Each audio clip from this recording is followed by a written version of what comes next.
you know, he's not renowned as the big player, you know. So, but there's options there, and like you say, we've still got Isaac, we've still got Bruno, we've still got Tonali, we've still got Joe Linton. You know, we've still got some really good players in there that can kind of cause problems, you know. Well, Paddy, from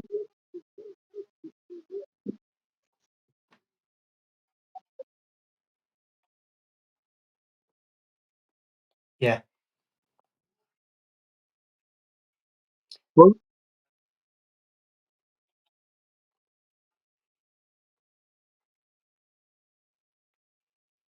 yeah.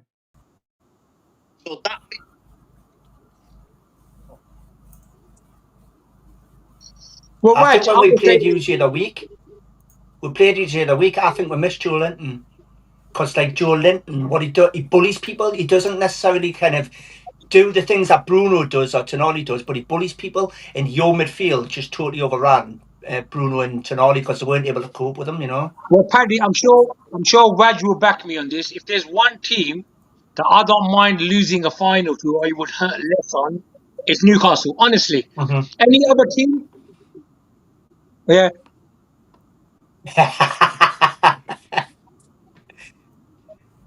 Are you softening the blow now, Waj? You're softening the blow, Right. aren't you? Yeah, yeah. Well, Steve mentioned the other day.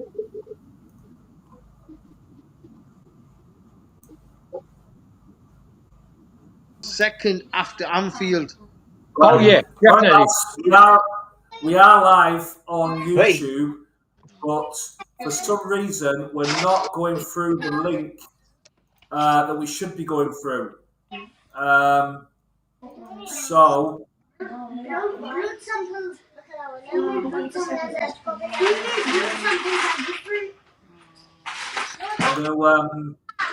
I'm gonna send a link to the chat for the guys to get on the actual YouTube channel we're actually on. Okay. Right, we're getting a lot of feedback and noise from the background, guys. I think it's me. It's me. Wait on. Let me go. Raj, you need to go to the room with the Anfield stand at the background.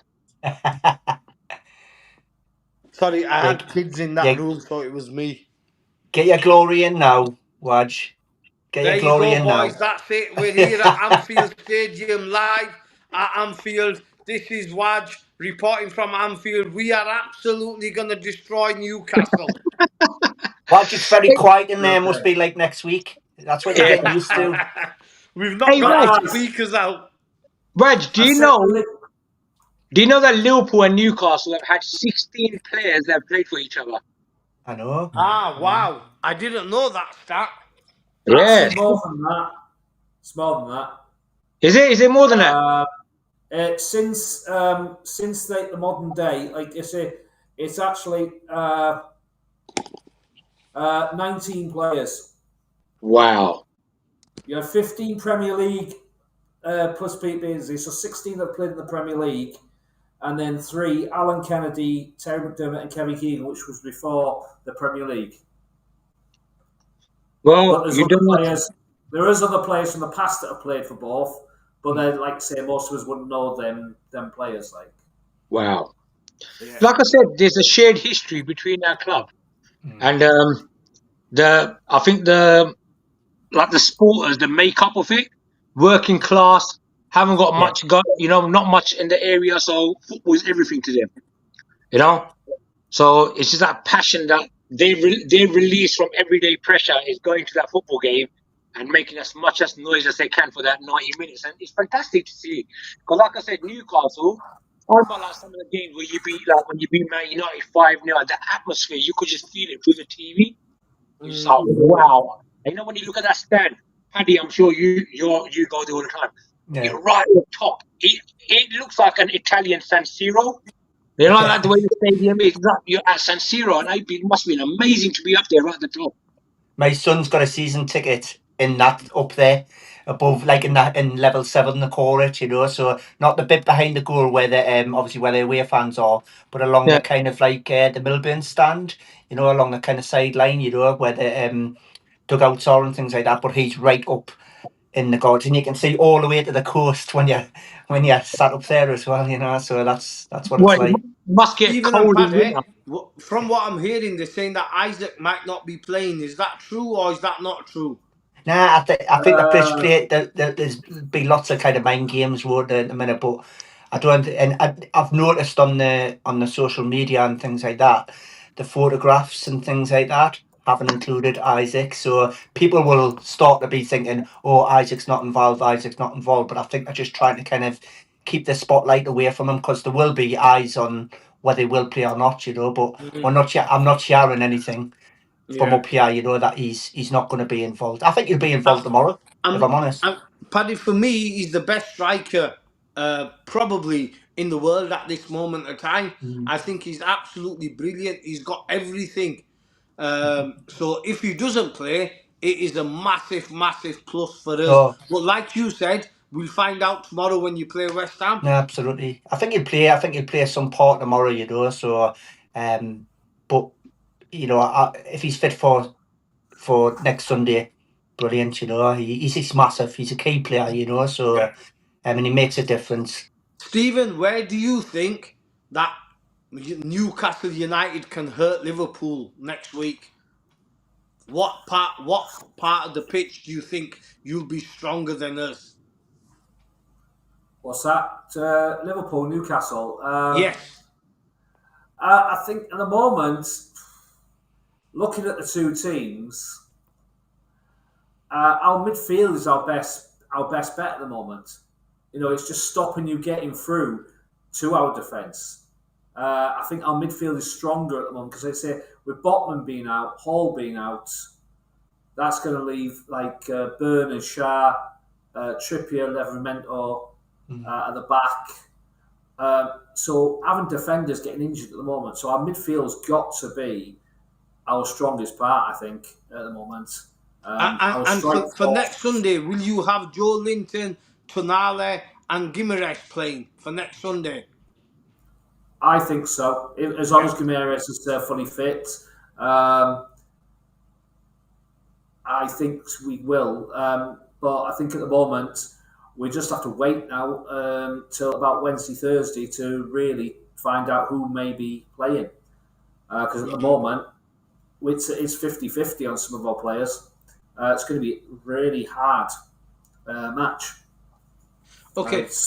Apart from Isaac, where else do you see your goals coming from? Because as with Liverpool, we've got Mohamed Salah who can score. We've got Diaz who can score. We've got Nunes who's coming into form just at the right time of the season.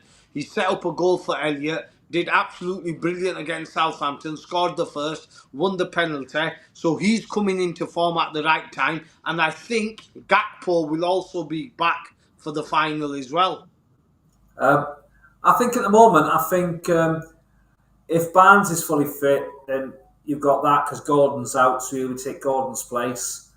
And I think, like I said, Murphy's done quite well lately when he gets on the ball, and but I think if he sacks out and we have to contend with having Wilson, I think that's going to be hard because Wilson's not fully match fit. He's not been playing for a while, has he? He's been injured. So that's it. So and he was way off it when you played us a couple of weeks ago. He was way off it. Well, yeah, because he came in the last game. We had him on, and he just wasn't. He just wasn't there. Like he's not 100% match fit. He's not with it. I think we're going to get a 4-3 game. I seriously think it's going to be a high-scoring game, man. I wouldn't be surprised. It would be absolutely brilliant if that happened again. Honestly, I remember the 4-3s back in the days under Kevin Keegan. Probably and still will be ranked in the top 5 or definitely in the top 10 games of the Premier League era. Absolutely brilliant. They had everything. Well, I've got some highlights ready for us to watch of a few of the games that we've had since the Premier League, and our best season against you guys was the first season we came up. So what we'll do, we'll have a look at this now. Need to get this set up to just go into the thing. Let's bring on, right, where's he disappeared to? I've got to bring it across. No? Bring it the other way. No? Where's that? You know, I was actually watching that, Paddy, because obviously you sent the link for it. And if you look at the football Newcastle played, it was actually the kind of football teams play now. Yeah. Because there was no, you know, like that wing backs running in where the striker drops back and then he gets one of them coming in. It was phenomenal. I remember when Newcastle come up that season, because I think Andy Cole had scored 41 or 42 goals in Division 2 at that time. Sorry, Division 1, that's what it was called. And I was like, you know what? Let's see what he's about when he comes to Liverpool. And mate, that guy was razor sharp. He was absolutely phenomenal. Him and Beardsley was a phenomenal partnership.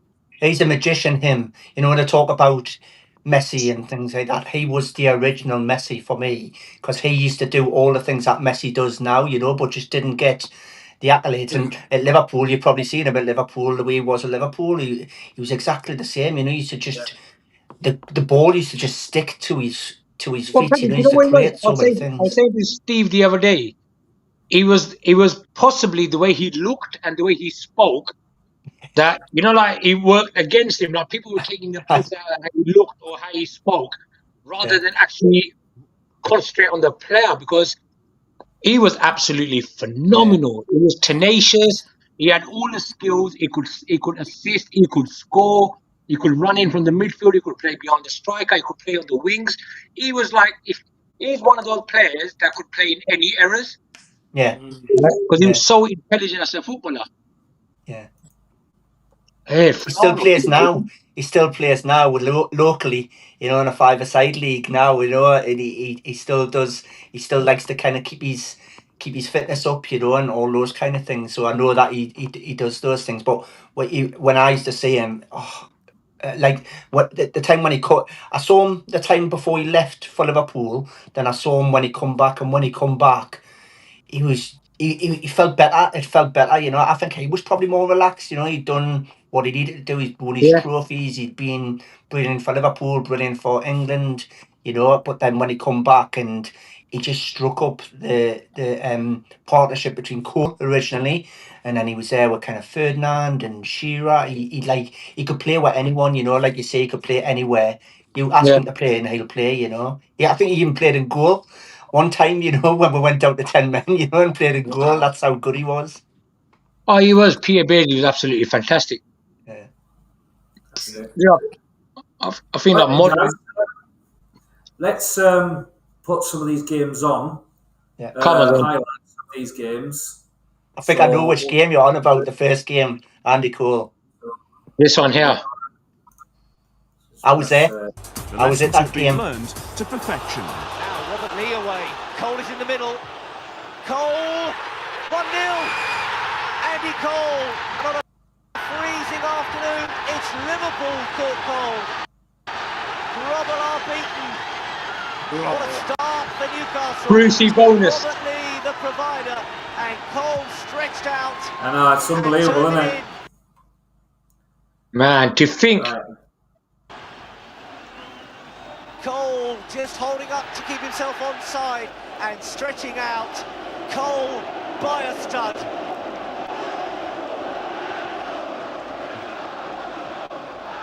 Watson.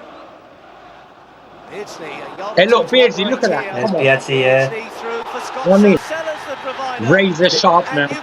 This third goal is one of my most favourite goals ever, because of Robert Lee's pass from Scott Sellers down to Scott Sellers. It's absolutely unreal. The one-touch pass, then Cole scores his third. Pass again, right through that gap, and Sellers had the space, and Sellers had the control.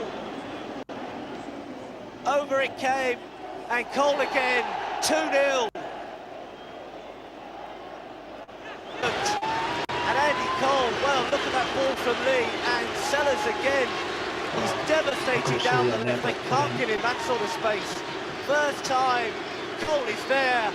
Thank you very much, Grobber. Oh, that was a hat-trick goal, wasn't it? Yeah. See, what I remember... That's unbelievable. So that was the first game, wasn't it? So what I remember with that game, it was because Newcastle had I think that was the season you came up, wasn't it? Yeah. All right, so yeah, they were doing well, and I think it was kind of like Liverpool.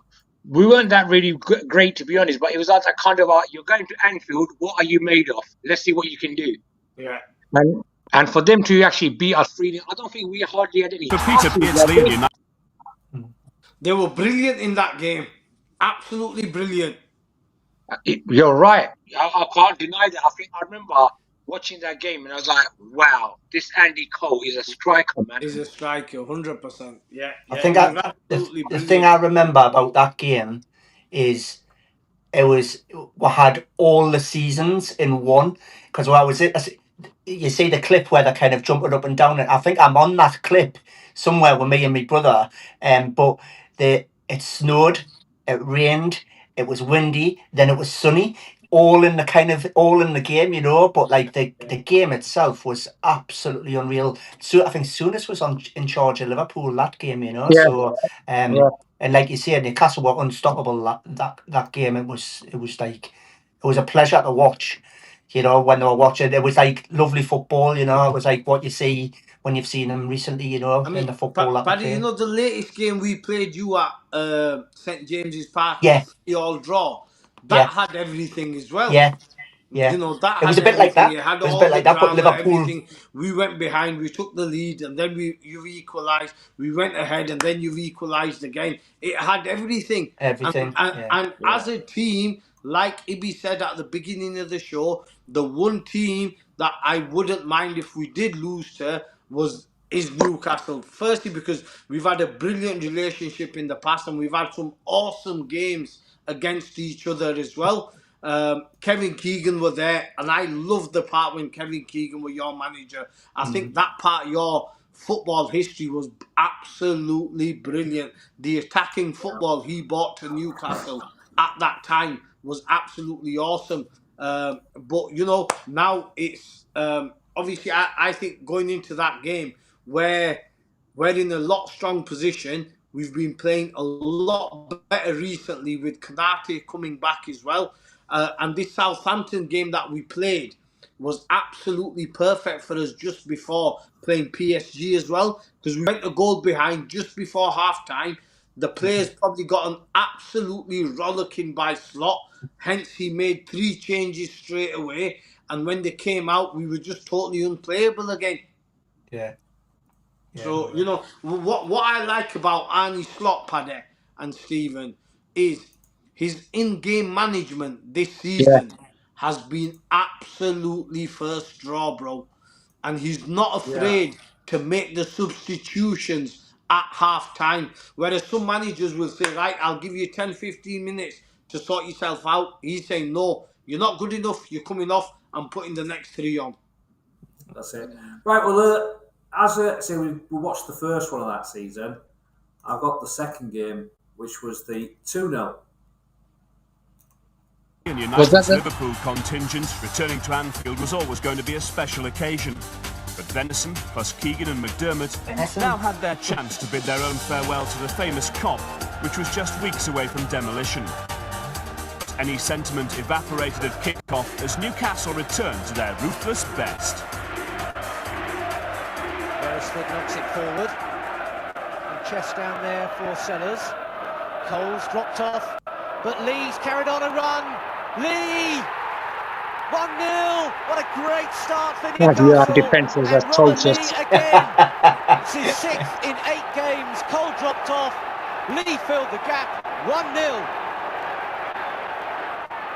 He's my favourite all-time Newcastle player, Robert Lee. Trying to wriggle his way through. Finds Cole. Cole! James did well. Beardsley again, really spraying it around. Sellers forward, Cole on another run. James has come out, but he couldn't finish it off that time. And Cole was getting hat-trick in that game and all. Beresford cuts this one out. Oh, but McManaman's nipped in there. Cernicek, good save. He was a good goalie, wasn't he?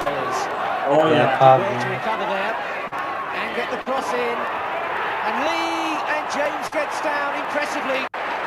Sellers, what a great delivery, and Lee got between the defenders.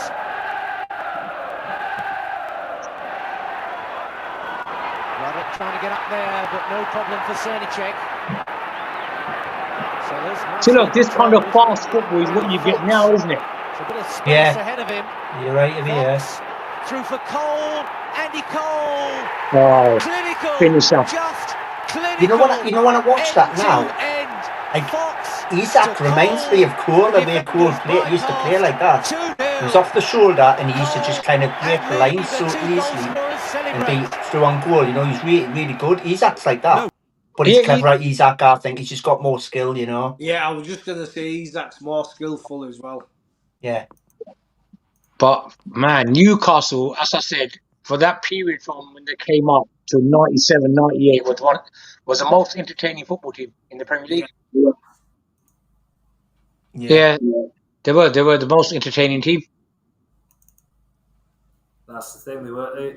It was, as it was said back then, Keegan. It was this sexy football, wasn't it? That's what it was described as.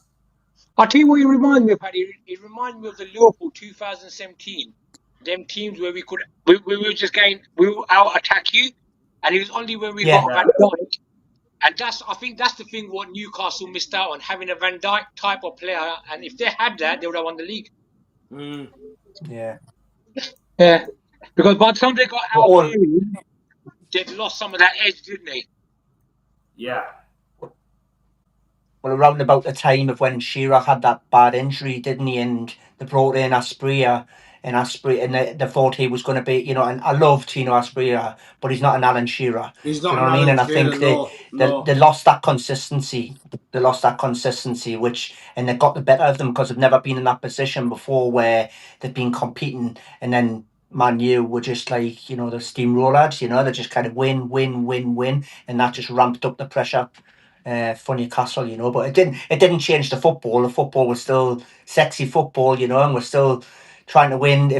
I think Keegan used to say it, didn't he? You score 3 goals, we'll score 4 goals, you know, and that was the mentality. That was the mentality of Newcastle. But Keegan I would have loved to have seen him at Liverpool. I would have seen how he would have done at Liverpool as a manager. Yeah. I think his football philosophy was absolutely brilliant, wasn't it? Yeah. He didn't give a shit about defending. It was all about attack.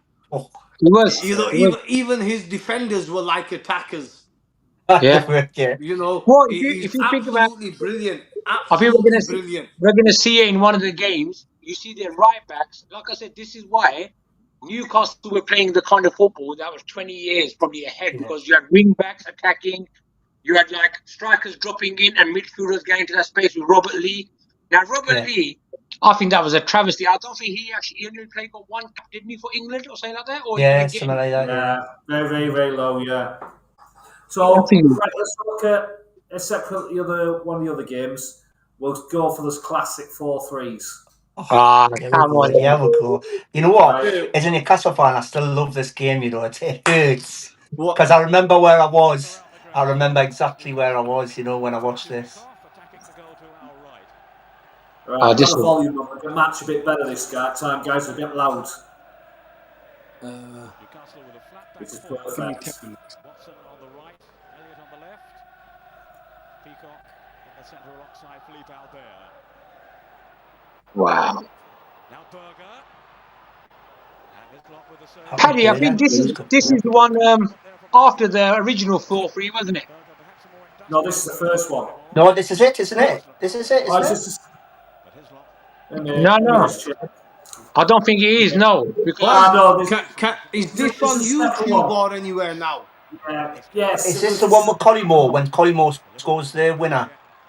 No, this is the second one. This is a 96-97. Oh, the second one.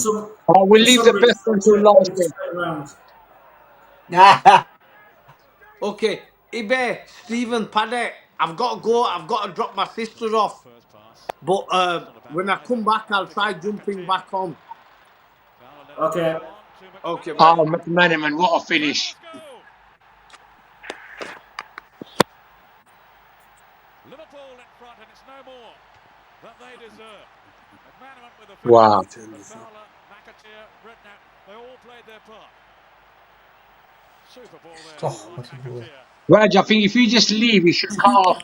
Letting it run on to McManaman, and he's coolly guided it beyond Shaka Islam. Right. Steve McManaman, goal number 9 for him this season. It's his 6th. Just like go back as if you're going. You should take you out. Yeah, so we need to send it off. As Berger is caught offside, they haven't really posed any problems at the other end for David James so far. And they could be extended here again now. Through goes Fowler! Off the post. Oh. Berger. 2 goals in a minute. Berger's, he's unbelievable, Berger. I'd say he's one of those players. I remember when he come to Liverpool originally. I think he was his first game he played against Chelsea. He scored 2 goals, and I was like, "Wow, who's this guy?" Yeah. Where's Paddy gone? I've lost him. You can't roll Newcastle out of it yet. Paddy's gone black. But Liverpool at the moment. Who's that, Paddy? Yeah, his screen's gone black. Terrific football. Maybe might be doing something, but this I remember. Berger looking to run at the Yeah. He had a shot on him as well, Patrick Berger, left foot. but this time way off beat. But they're producing some And I liked him. I think he was a cracking player. I think. 2 goals. To the dismay And I think we bought him for quite cheap as well. At that time, he was like £3 million or something like that. by Matteo. Yeah. McManaman. And you know what? I think we actually let him go before his time. He should have maybe stayed another 2 seasons at Liverpool Yeah. because he was brilliant at Portsmouth, wasn't he? Newcastle. Oh yeah. He was a good player. And, Look at this guy, mate. This guy was a finisher. oh yeah, he was. Fowler was. He was phenomenal, Paddy. Sorry, Steve. The guy just had this. Newcastle. When he had a chance, that was it. You know, when he was 1-on-1, it was going to be a goal. You know, Yeah. similar to like how you got Isak at Newcastle right now. Yeah. Once it's 1-on-1, you know it's going to be a goal. Makes it 3-0. Goal number 24 for him this season. You back again, Pad? Kawama. Now Redknapp has been so mobile throughout the game so far. Matteo taking his chance to advance now. It's not a bad ball either to Robbie Fowler. You were Liverpool 3-0 up in this game. He's not the tallest of players. This was on Raw. I told you about. If you look at for about all 3 of them, David James could have done so much better for every one of them goals. Yeah. But so often tonight they've been in disarray at the back. Newcastle. Paddy's saying he's lost sound. And they're in trouble again. Kick conceded out there. Was the culprit. That's strange. Still work to be done. Paddy, if you get your hearing gas, maybe you might need to log out and log back in. Wonderful save. Well, he's not muted. Diornaby had him at full stretch. Paddy's nicking someone's Wi-Fi, that's why.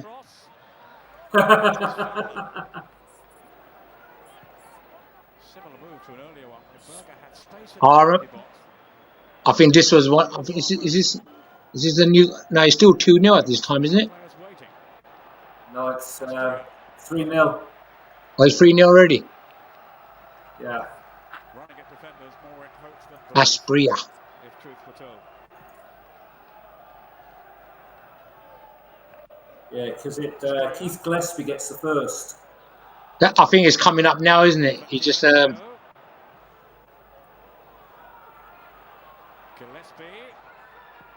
yeah. This is what I mean. Look, And it's there. you'd think an England international goalkeeper would save something like that. You know what I mean? Well, he has had so little Yeah. to do. I suppose that is when goalkeepers are at their most vulnerable. Deceived by the shot from Gillespie. Yeah, that was terrible by James. It was. But to be fair with him, though, he did see the ball coming again through the guy's legs. And, you know, I mean, if you're hitting it with that force.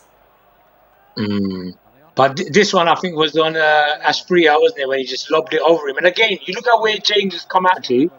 Like, what are you doing? Yeah. You got a defender there alongside with Aspria. You don't need to come this far. Look. No, I don't think this is the one. That's it. Off the head of Diornaby. He was a good left back. To be honest, he had a good left foot on him. Yeah, this is one of the lowest minutes I could find. Oh wow! Very anxious moment then for Liverpool. It's the Redknapp. Red So young there. Well, I thought off Redknapp, certainly off the cross. Ooh, come off his head. That's Redknapp. Yeah. Out there with the back pass. Done with Shaka Hislop. Shaka. Yep. He was a good player. Good goalkeeper, Shaka. He had a quite bad health scare, didn't he, a little while back? Yeah. Ginola. Here's McAteer. Oh, you're back there, right? I lost the sound. I've just come back in, yeah. Yeah. Yeah, just finished, yeah. But watch even for the next one, Steve. Barton, when he sneaks in, again, Yeah. he just leaves it. I think even Barton was surprised, wasn't he, Abby, when he got it? You know, he's like, "Whoa, what's going on here?" What's going on here? Because how come he's just left the ball to it? Yeah. See, Jamo, like we were talking about yesterday, had all the attributes to be an absolute top class goalkeeper, but concentration wasn't one of his major points. He'd always have some sort of problem with his concentration. You think like, how did that? See, sometimes it amazes me how these guys, look, they're the elite of the sport when it comes to football. I think this one's coming up here. Yeah. You know, like, what's Warren Barton doing in there though? It's like, you know, you're talking about that, Ibby. You were talking about the fullbacks. Like, what was he doing in there? They played football that was not played at that time. Yeah. You did not have right backs or left backs that were attacking that hard. See, look, you can see Barton there. Yeah. You know, he's playing as a right winger. I know. Yeah, and James, man. I liked him. I think there was times, but boy, he was frustrating as a supporter. Yeah. This guy was brilliant, wasn't he? Gillespie, he's good. Proper winger, wasn't he? Like a winger. A bit like Mark Manaman. Mark Manaman was the same, wasn't he? Like an out-and-out winger. Well, this way he was. At that time, if you were right-footed, you played in the right wing. Yeah. There was none of this, I'll come in and shoot. Yeah. Same with if you're left, you played in the left. And there was him, there was Andre Kanchelskis. Look, there's the winner. Is this Robbie Fowler? Yeah. Oh, my second one. All right. Yeah, that's right. Oh, my God. Paddy, did you go to this one as well? I didn't go to this one, but the one where Keegan was, you know, where you've seen him like hanging out, where we should have won the league. That game there, I watched it on my own because I was working away, but I watched it in a pub, and I was just so gutted. I was like Kevin Keegan when that goal went in. I was just absolutely devastated, you know. What a game, though. What an absolute unreal game, you know. Oh, that was like a basketball. Bang, bang, bang. One to another, one to another, one to another. Just end to end, that game. Yeah. I couldn't believe it. You know, it was one of those, you know, that you didn't expect. And then suddenly just, damn it. You know, you go for 3-0 down. Yeah. And it was like right at the end of the game, you think, we got a point. And then bang. It was. Well, Paddy, this is why. Sorry, Steve. This year, when you crawled back our lead to do 3-3, I thought, are we going to see another 4-3? I thought that. Yeah. And you know what? I think it almost happened. I think Liverpool had a chance in the last thing, like second, literally, to do it again. Yeah. It's just, you know what? Some games, it's like it's not even a curse or whatever you can call it, but it's just that some games have that. It's like Liverpool versus Everton. If you look at historically, they've had so many last-minute goals, Liverpool and Thingy. Yeah. Liverpool versus Villa is another one where there's a lot of last-minute goals. Right? So I remember there was a period against Arsenal for about good 3-4 seasons where there was a lot of last-minute winning goals from both sides. And famously, they bloody beat us, didn't they, for the title in the last minute. And the big signing. The good news is Baraka gives you insurance, free bets and big odds boosts. Now, like I said, you know, for Sunday, I have no issue. If we are to lose, obviously it will hurt because you're like, here he is, So many memories about this game. It's unreal. So many memories. don't know why they didn't come out. We should have come out the studio first and then gone back in. Oh well, we'll just press play then.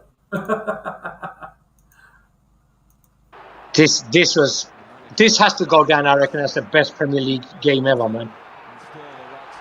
Collymore, that was a beautiful cross.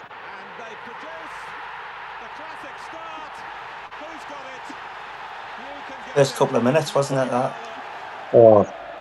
But then you just see Newcastle, you just see the way they came back into the game to lead. It's like this one here. And again, look at David James. Watch what he does. Through his hands. Yeah. He was good, Ferdinand. He was very underrated, him, you know. Oh, I think because of Shearer, you had a lot of strikers that probably did not have a better England career. Yeah. Oh, this guy, David Ginola. I remember this just after the second half when he started. Look at that finish outside the left foot. Wow. Yeah, and he runs into it. That's what I remember when he dives into the goal like that. And this again, what was his finish? Absolutely phenomenal. Oh, Whoa.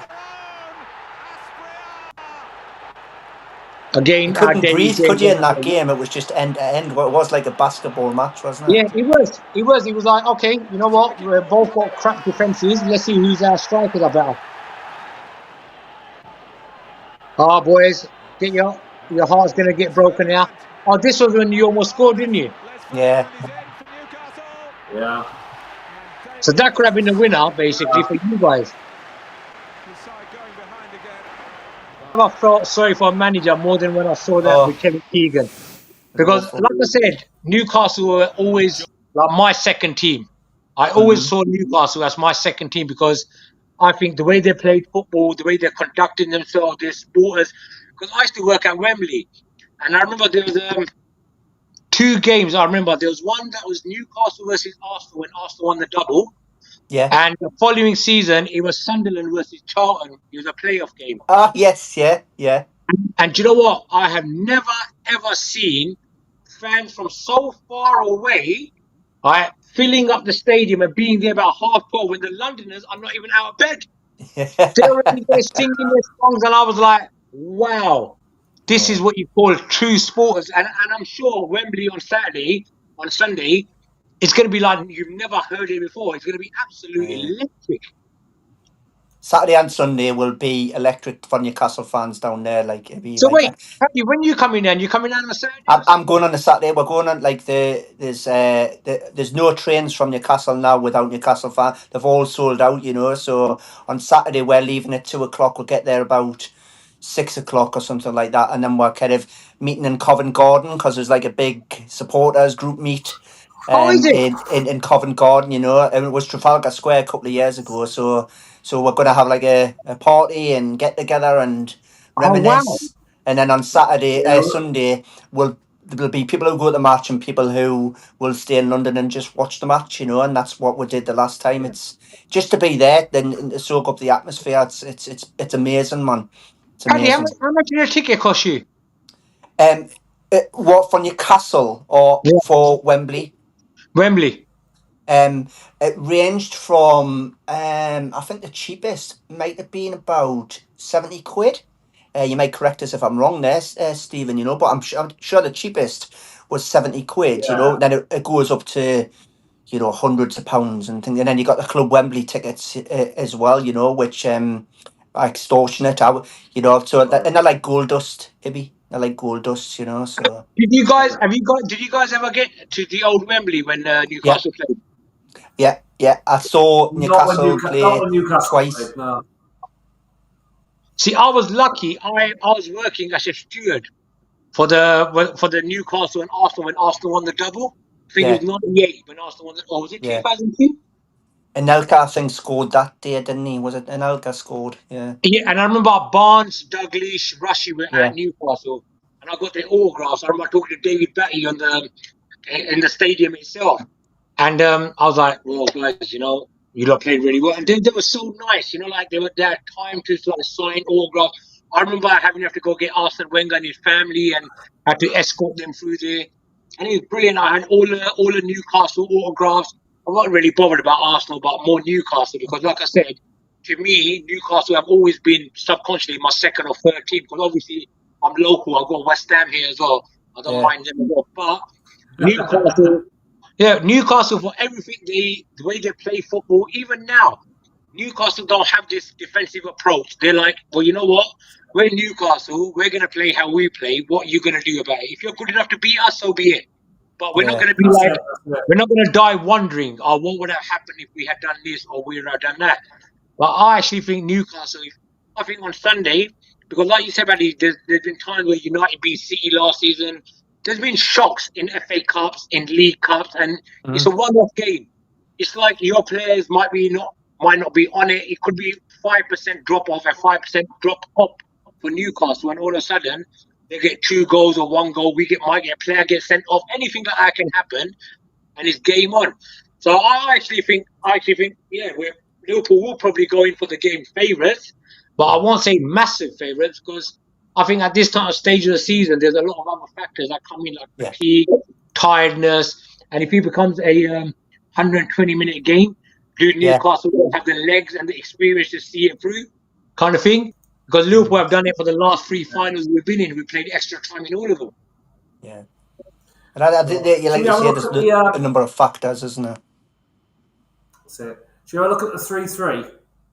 Oh, go on, come on. Let's give you Newcastle boys something to go home with, happy. we had some. It's coming round again. You see, that's what it is, Ibby.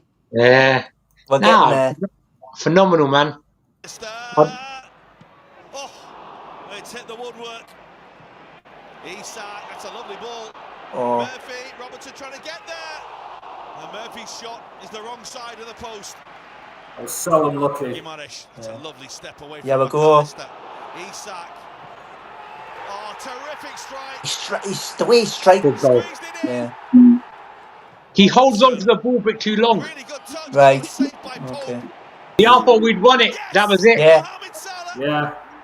Leaving his own indelible mark once but Kelleher, I don't know how he's done that, mate. Like, because he just palm it out. You know, if you can't reach it, palm it out to play. You know, so you Paddy, give what away he's done, corner. I think he misjudged where he was, because he thought he was going out. So that's why he left it, pulled his hand away from it. Yeah. Right? So it wasn't even a case of he could have palmed it away or punched it or caught it. To be honest, he probably could have caught it with 2 hands. But he done something similar. I think Onana done it when he was playing for Atlanta against Liverpool. When we crossed the ball and he let it go, and Jones came in the back post and he just knocked it in. Right? And I think he actually thought the ball was going to go out. Same thing with Turner. He thought he was going to go out, but it wasn't. It was a good finish in the end. But I remember watching them thinking, why you done that? Why? It was a good game, good game, you know. So I think we were fortunate. To get, because when Liverpool started ramping up, we were struggling a little bit. So we're fortunate, but we got something, and you've got to take those, haven't you? Those little things, and go, well, we still got something out of it, you know, and that's what we hold on to. That's the hope we hold on to. Well, this is why I was hoping this season Newcastle would get into Champions League and actually make a bit more. And they still could do it, because they're not that many points behind 5th. Because apparently, if the English teams progress into the next round, that they will actually get the 5th position, I think. Yeah. So, again, there's a position there, but then you got Chelsea, Newcastle, City, even Villa are still part of it. Then you got Arsenal, I think, going to get dropped into it. You got Forest. It's going to be quite interesting, because I think this season, I think the time after today's result is, well, even before today's result, it was done. But today's result, we need to win 5 games and we win the league. Yeah, and that's without Arsenal dropping any more points. Yeah. Right. So I think the league is pretty much done. But I think from 2nd to 6th, I think we're going to have a phenomenal end of the season. You know. Yeah. There's lots of changes, lots of kind of things that'll happen, isn't it? Like if we win tomorrow, we're 8th at the minute, I think, but if we win tomorrow, we'll go 4th, and that's how close it is. But there's teams below us who are on 1 point less than us, you know. So it'll chop and change before the end of the season. Steve mentioned something yesterday about PSR not being existent next season. Yeah. So you're going to have the money to spend, because you get phenomenal sport. I think 50,000 almost every week. And that's been happening for the last 10, 15 years, right? Yeah. You saw a lot of it's not just ticket sales that do everything for a team. It's all what stuff that comes from behind it, the sponsorship, the advertising. All that is a lot more money. We make more money from that than you do from ticket sales. Eventually. You know, I think that Man City winning that case against Premier League, that's going to benefit you guys because you could get Saudi Arabia sponsoring you. Yeah, guys, let's have a bit of a quiz thing. Go on. Right? Even though I've already named a couple of players that have played for Liverpool and have played for Newcastle. Mm-hmm. So, as I said, I got a list of 19 players who have played since Let me write the some 80s. down. So, late 70s, early 80s. So, right, so just name one player, guys. So, let's go with you first, Ibby. Name a player. What between that's played for both in the Premier League era and whatnot? Well, we'll have to go with our Super Beardsley, isn't it? Beardsley. You stole me thunder, Ibby. So Beardsley he played 131 games for Liverpool and 276 for Newcastle. Wow. Scored 46 for Liverpool and 108 for Newcastle. Wow. So how many games did he play for Newcastle? 276 over two. Because don't forget, he played there first. Yeah. Then he went off to Man United. United. Or was it United before? Liverpool. Where the Liverpool come from, man. He was at United first. United let him go. That's it. Yeah. Newcastle. And then he went to Liverpool, and then he came back. He went to Everton.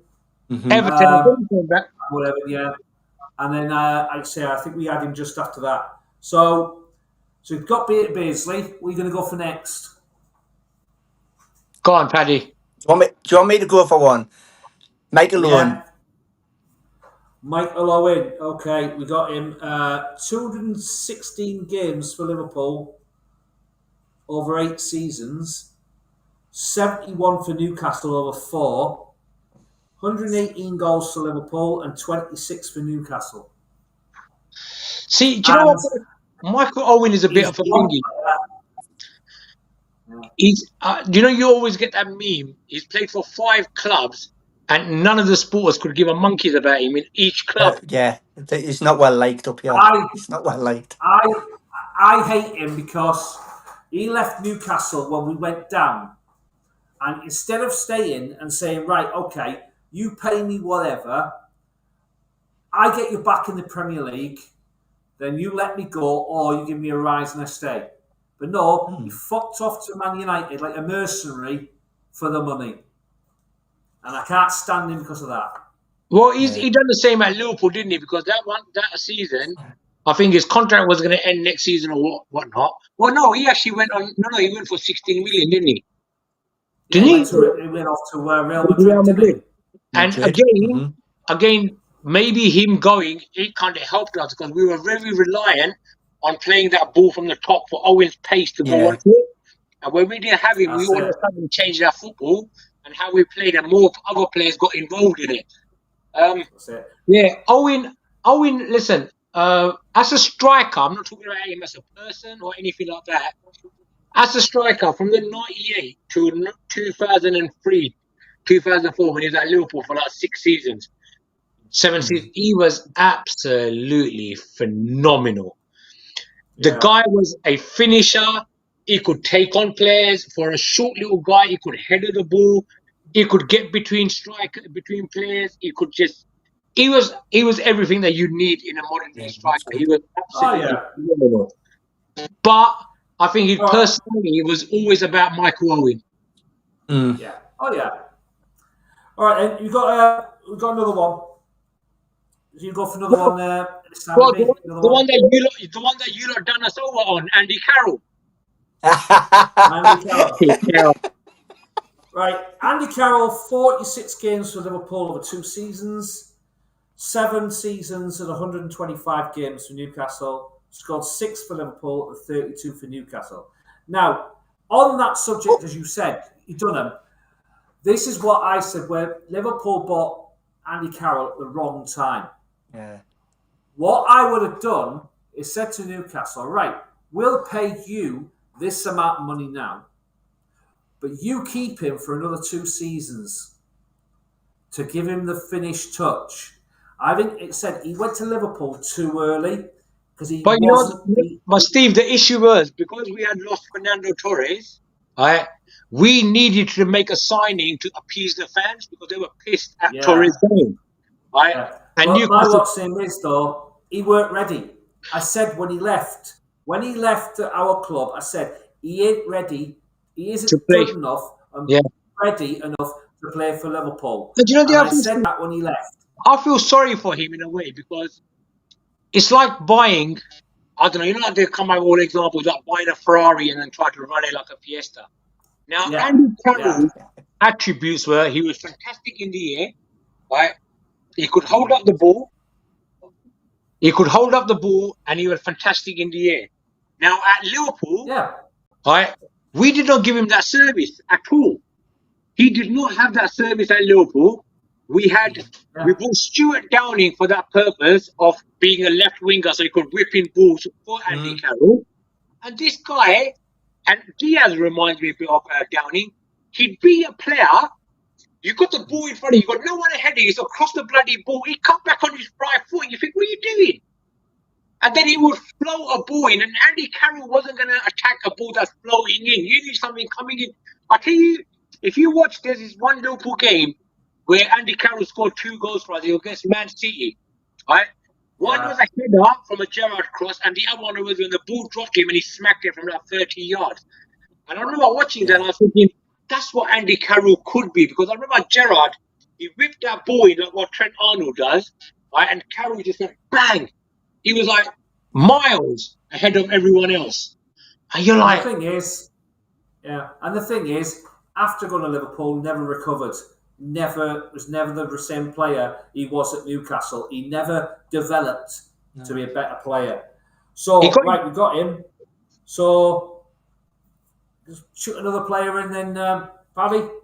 I'll Deepmore Haman. Didi. Yeah. He won us the European. You know what? European Newcastle. You know when Newcastle bought him, I thought he's like a Rolls Royce. He made it look so easy, and I was shocked when he went to Liverpool.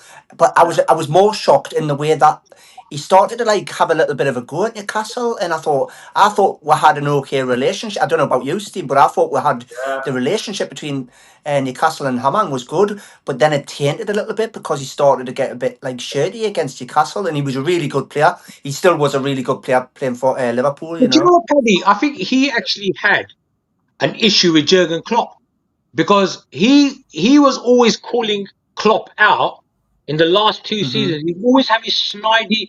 Him and I'll tell you the other one I can't stand is that Steve Nicol, the fucking arsehole.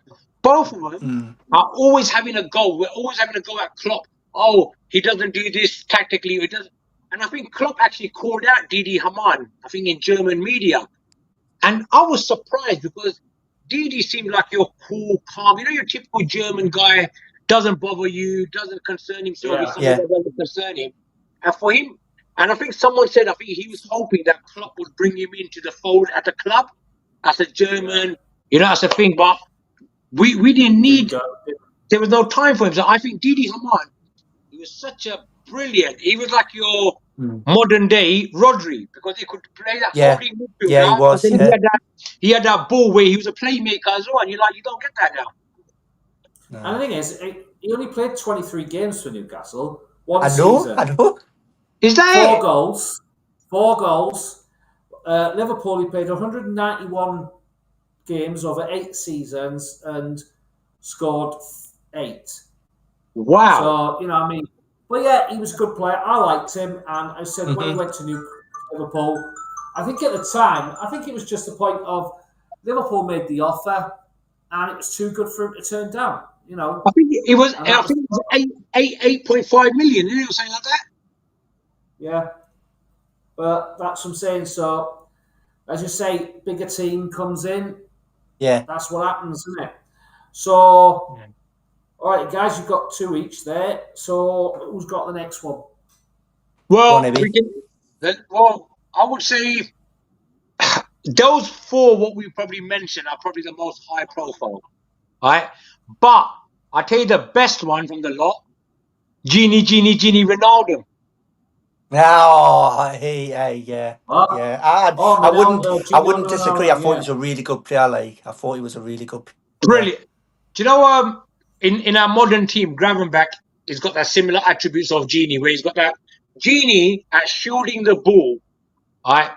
Phew, absolutely. See, at Liverpool, I think he actually improved as a player much more than, because at Newcastle, he played as an attacking midfielder, right? Yeah. I remember like one season, he got like 12 goals for you, but they were all at home. He didn't score away. Yeah. Right? It was one season. He was only with us for one season. 38 games. He had 11 goals. Yeah, I remember That's a good return, that, like. all of them were at St James Park, right? And at Liverpool, because Liverpool didn't need that attacking midfielder because he got the strikers, he needed that player in the middle of the park that will hold on to the ball, that will just carry it, pass it forward, come back and track back. Genie was everywhere for Liverpool. Whenever he was the energy that we needed in that midfield, because Henderson was tenacious. He had high energy, but he didn't have much pace. Whereas Genie had that silky touch. He could glide past a player, right? And he had a vision in him. And I actually think from both teams, counting out Beardsley, Keegan, McDermott, Kennedy, but in modern day, I think Genie was brilliant, absolutely fantastic, and it was so important for our midfield. And this was sort of around the Ashley era. So when the offer came in for him, Ashley was like, "Yeah, I'm going to cash in." That's all he cared about. It wasn't a point of, trying to build a team. It was, we bought someone for hardly anything, and then we've had to sell him on then. What did you actually buy him for, Steve? What was it you bought him for? 11 million, wasn't it? Say that? I don't know. I know you doubled your money. How much?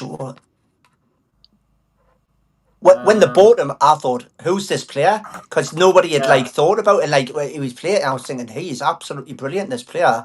And you're right. I thought, well, it was the era, the Ashley era, just wasn't good in terms of us bringing, because Soko was playing in that team as well, and there was some other good players. Carabao was playing around about that time, So if you think of that team, we got into Europe, with them, around about that time, and it was just. I think for Ashley, he must have just been rubbing his hands and thinking, "I'm just going to cash in on all these players that I've paid pittance for," Yeah. Well, that's what he did, though, didn't he? He stripped us of our assets. Yeah. He got us out of debt. Yeah, great. But at the end of the day, he did everything he could to rip as much money out of that club as possible. No, totally. He's a capitalist, isn't he? That's what they're bothered about. Even the owners at Liverpool. Any owners right now in football, they're not in it because they love the city or they love the club. That finished after 93, 94 when all these guys, they started selling up. Liverpool were under the Moore family for so many years. You had United under family ownership. But then as soon as the big corporates came in, like FSG, there's not one owner. It's like a collection of investments. Right? PIF or whatever is that Saudi thingy at Newcastle. The Man City, they've got 8, 9 clubs in their portfolio. So they are there just to rinse out. I could be 100% wrong, but I think football has now, especially when you look at Neymar, Mbappe, that was money laundering, man. £225 million. Well, PIF, a lot of money in there. The difference with PIF, though, I think the difference is they do care.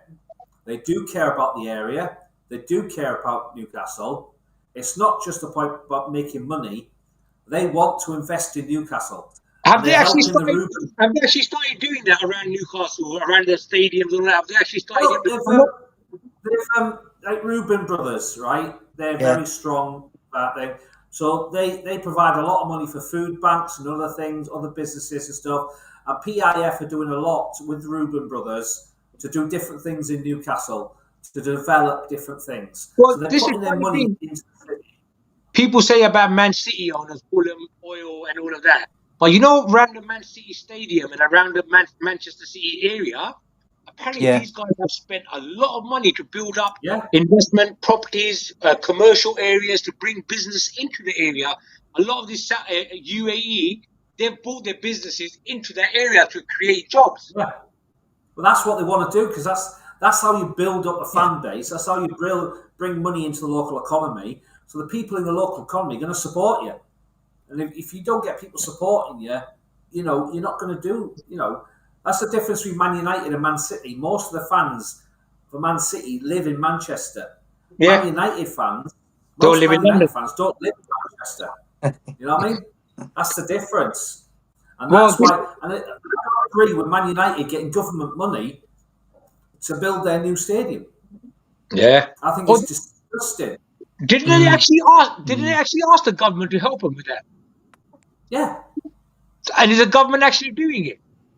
Yeah. Huh? Yeah. They're supporting them with it, aren't they? So yeah, I It's know. just- I it's know. gonna It be doesn't known- make any sense. It's going to be known as the Stadium in the North.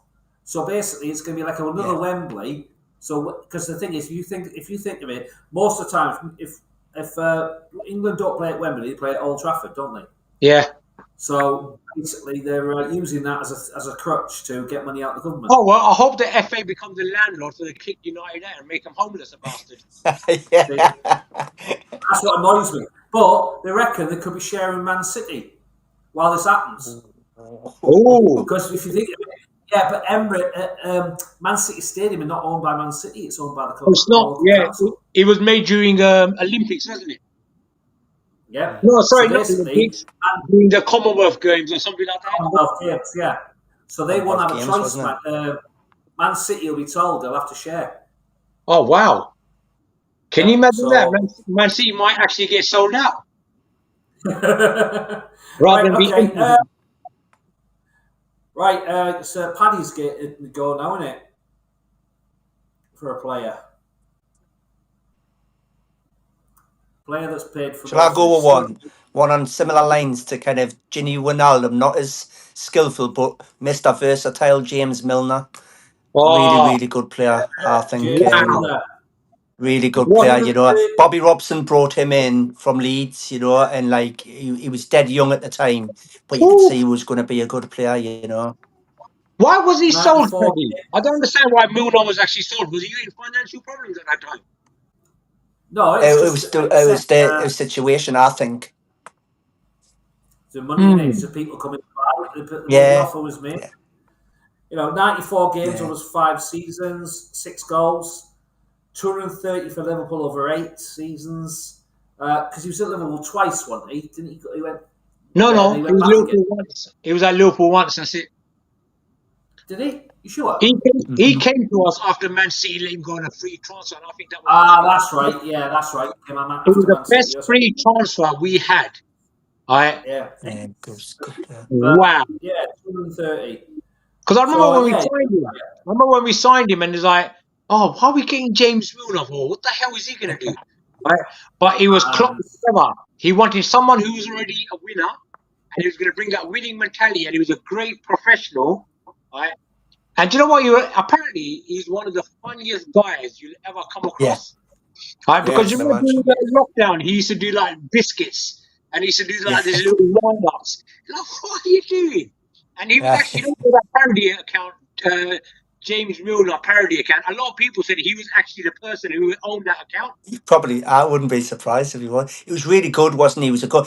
When Bobby Robson bought him, he bought him as a winger originally, you know. So, and then he just evolved into this brilliant midfield player, wouldn't he? Where he could play out in the wing, he could play in defence, he could play wherever, couldn't he? Really, and he was good at it. He was both-footed as well, Paddy. He was right and left. I know. He's a good player, very good player, you know. So I like James Milner when he played for Newcastle, and I'm glad that he went on to do really well, you know, elsewhere, because I knew he would. Oh, he's had a very successful career, didn't he? Because he won everything at Man City, and then he come to Liverpool, he won every single thing at Liverpool. So he had a phenomenal really career. Is he still playing? He's still playing, isn't he? He's at Brighton, isn't he? He's at Brighton. I don't know whether he's playing. But I'll tell you what will happen when Leeds come up. He will join Leeds. Apparently, he's one of the fittest players in the league. He was one of the fittest at Liverpool, wasn't he? In terms At of Liverpool, when they used to do the beep test, every single season he was the best one out of the lot. yeah. He's constantly, he's fit. He's one of those players that don't sit around in pre-season. He keeps himself fit. Keeps himself, he just, So he's your typical Yorkshire man, isn't he? Toughest boots. tough. That's it. That's it. Right, we've got another player. You got Pad. You got a player. Go on, Steve. You give us a player. You give us it. Well, I've got the list, haven't I? So I've got to. I'm asking you guys to come up with the players. Oh, shall I give you one? Go where on, it's got a link to Sunday. Loris Karius. One and only game for Newcastle, and it's unreal, isn't it? It's like, do you know what, Paddy? I feel sorry for the boy. I'll tell you why.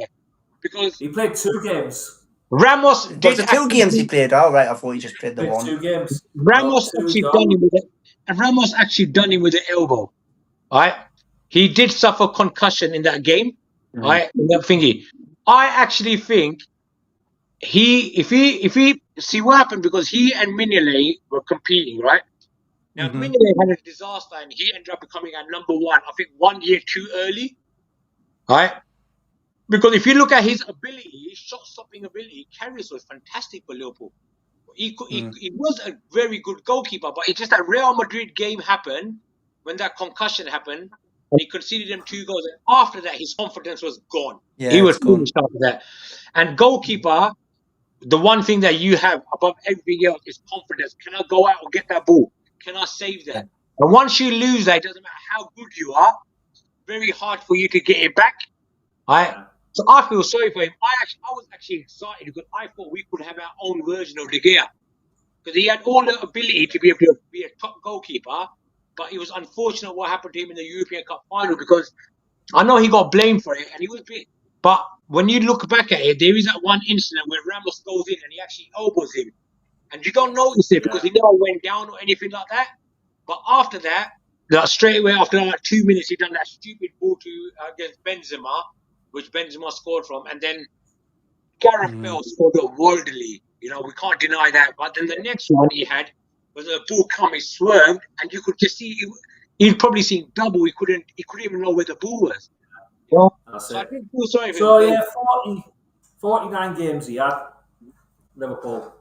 Did he? 49 games. 49. Yeah. And that was it's funny. I saw a clip of him today, and it must be because of the Carabao Cup. And I think he's playing for Schalke, I think, at the minute, and he made this quadruple save where it was just like bouncing, and he was saving, saving. So it was just like he's got it in him, but I think it's confidence, isn't it?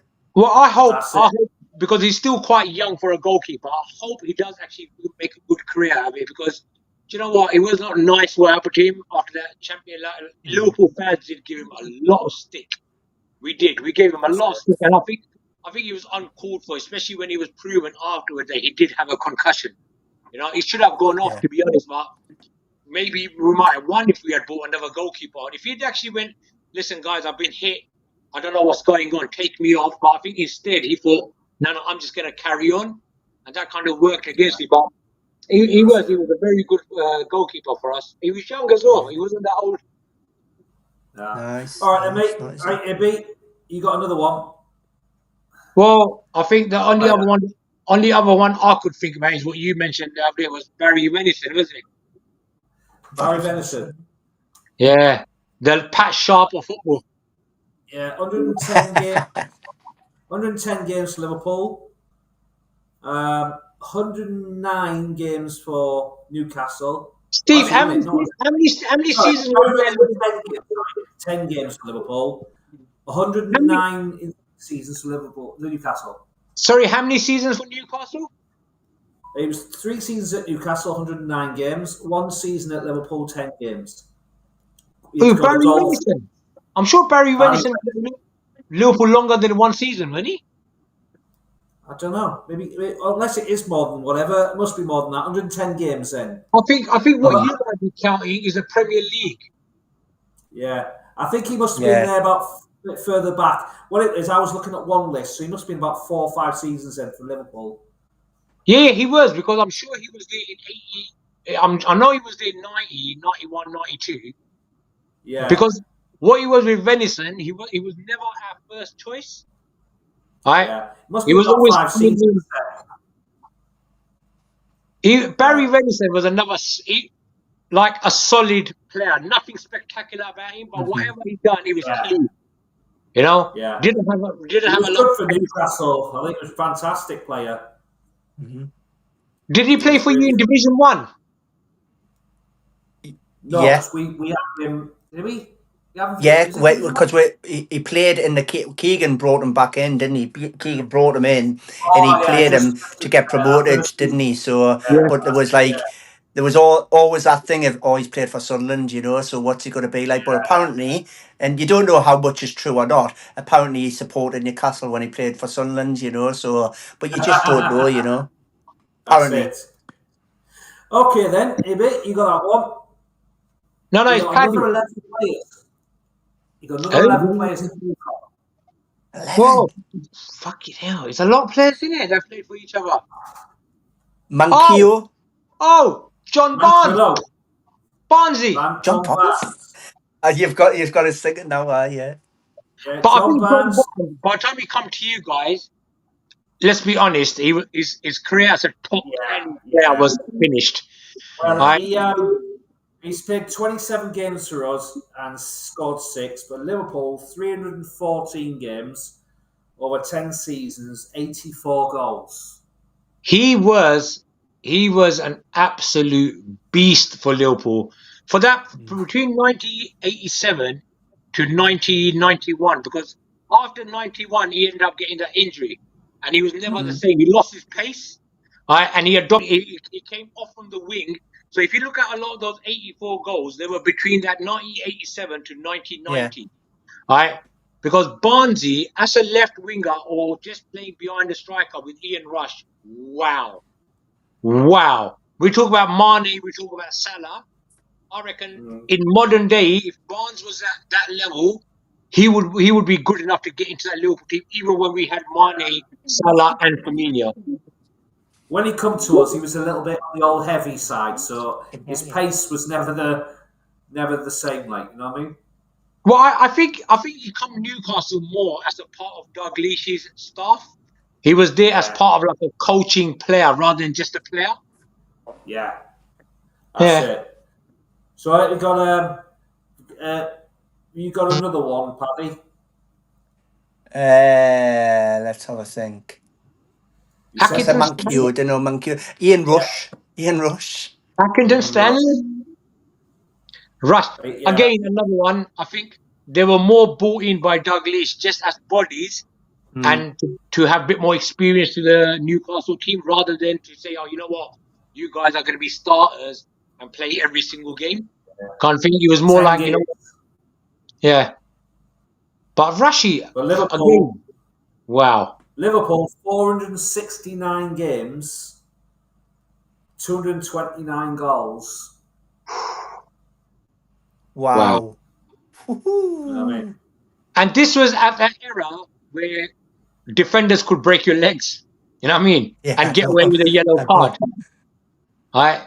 And Rushy, I tell you, the nearest striker I see to Rushy in modern day football is, and he's got very similar movement, and he actually even mentioned that his idol when he was growing up was Rushy, is Lewandowski. If you watch Lewandowski, the way his movement, the way he finishes is very similar to Ian Rush. Good player. Ian Rush. Yeah, that's it. So you said, Paddy, Javier Manquillo, didn't you? Manquillo, yeah. So 96 games for Newcastle, 5 seasons, 1 goal. But Liverpool, it was what? I think he played 1 season. 10 games, 1 season. Yeah. Wow. He was only there for 1 season. Yeah. Yeah. And I don't think he was even there as a permanent. I think he was there on loan. Yeah. So yeah, he wasn't, and like I said, he was all right for us. You know, he was a good defender, but like I said, it was in an era where we couldn't challenge much because we didn't have much to use. An important thing for Manquillo, though, that like we need to remember is when Newcastle, when Newcastle were fighting for for survival, when Eddie Howe first come in, he set up the free kick when he went dribbling through, set up the free kick for Shelby to score, and that was scored to the winner at Ellen Road, and that kick started us and our momentum to kind of to stay up, after that, so he was good player, Manquillo. He wasn't like world beater, but he was solid, like he was a 7 out of 10. Do you know what I mean? He would never done anything great, but like was always committed. That's it. So, right, we've got 11 players we've picked at the moment. Well, Paddy gave me one of the names just now, Shelby. Shelby, yeah. Shelby. 47 games for Liverpool over 3 seasons, 2 goals. 186 games for Newcastle over 8 seasons, 16 goals. See, another one, because of the way he looked, right? People took the piss out of him, right? So his footballing ability was kind of overlooked. Oh, a bald header. He's got no. Yeah. That guy, because when he was at Liverpool, don't forget in that midfield, he was behind Mascherano, behind Gerrard, behind his guys. So he was never going to be a starter, and he was young. I think he was a bit impulsive that he left. He maybe should have stayed maybe one more season or something like that. I think someone like him under Klopp would have been fantastic. Right? Because he wanted a footballer, didn't he? He wasn't getting enough games, so he wanted to play. And he was one of those players who didn't want to be sat on the bench. He scored a brilliant goal against Man United when he did like a 35-yarder. Right? He can ping a ball, like he could ping. Definitely he could ping a ball. He had all the attributes to be a top midfielder. But what he is, I think, I remember like when I was younger, I used to always think, well, if you got the ability, you should be able to reach the top. But now as you get older and you start seeing, it's a package, the mentality, the people you're around with, how much you're willing to put into. My old man always used to say, how much sugar you put in is how sweet the tea is. I mean, so there's always that thing, and I think certain players, it's like I was talking to on our group where they were talking about Saka and Salah. I said, listen, the way Arsenal are using Saka right now, I can see him being burnt out in 2 years' time. Few more injuries, and he's going to be a goner. Especially when your hamstrings start going and your biggest attribute is pace, and that's what you use to beat players. Once you start getting those hamstring injuries going, like what we saw with Fowler, we saw with Owen. You're going to lose that. And I think with Saka, I think he's a brilliant player. But I think Arsenal under Arteta will burn him out. Yeah, because he's used a lot, isn't he? Really, in terms of they haven't got a backup, have they? Really, they haven't got a back. They've got that young lad that's just come in, but he's a different type of player to Saka, I think. So and Saka's got his returns are really good. When he plays, but you're absolutely right. If you play him too often, he is going to burn out. So they're just going to waste away. What doesn't help is England playing almost every single game as well. Yeah, exactly. It's like I think to myself. Like we got friendlies now coming up, international friendlies. Or I don't know if it's qualification or whatnot. Yeah, I think to myself, why do you need to burn out certain players? Actually, look, the way no disrespect to any other countries out there, but unless you're playing Italy, Spain, Brazil, Germany, France, Belgium, if you're playing like Moldova, or you're playing Greece or something like. Why do you always need to play like your top players every single time against them? I think what it is basically is they need to make sure that all the players are playing well together rather than just chucking out a weakened side. Because what they got to think about, friendlies are there for that reason, to gel and bring on as many players as they can to play together. And I think that's why they do it. Because at the end of the day, if you stick out your weakened side and then you come up against the big side and bring all your players, your good players, who haven't played together, then it's like, well, what's the point?